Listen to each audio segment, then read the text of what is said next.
starts with a thoughtful, slightly hushed tone as if sharing a secret. You think you know history? You think you've seen all the old photographs, the faded black and whites that tell the stories of our past? Well, I want you to look closer. I mean, really look. Slight pause, tone becomes more engaging.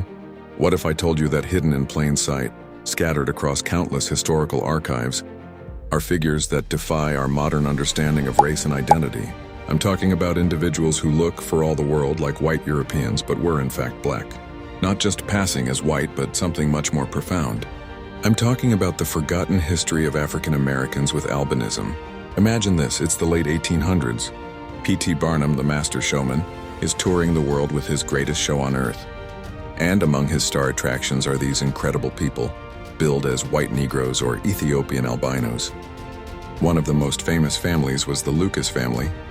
They had pale skin, platinum blonde hair, and striking light-colored eyes. They were a spectacle, a human curiosity.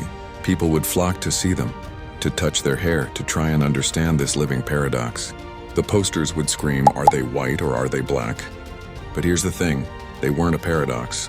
They were simply a family, a black family. Their parents and their grandparents were black. They just happened to carry the genetic trait for albinism. But in an era obsessed with racial classification, their very existence was a challenge. For white society, they were a confusing anomaly.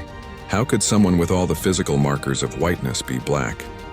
For the black community, it was often a source of both wonder and sometimes, sadly, suspicion. Their story wasn't just on the circus stage. Think about the daily reality. Imagine growing up in the segregated South with albinism. You have the skin of the oppressor, but you are a part of the oppressed community. You're forced to use colored facilities.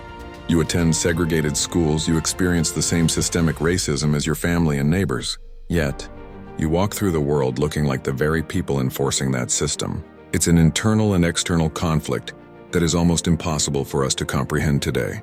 These individuals were often medically misunderstood, their sensitive skin and poor eyesight seen as defects rather than genetic traits. They were ostracized, fetishized, and exploited. And then, they were forgotten.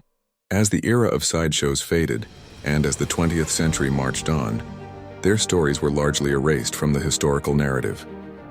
They didn't fit neatly into the boxes of black history or white history, so they were left in the margins, their photographs labeled as unidentified, or their identities simply lost to time. So why does this matter now? Because their story forces us to confront how artificial and fragile our concepts of race really are. It shows us that identity is so much deeper than skin color. It's about heritage, culture, family, and lived experience. The Lucas family and countless others like them were not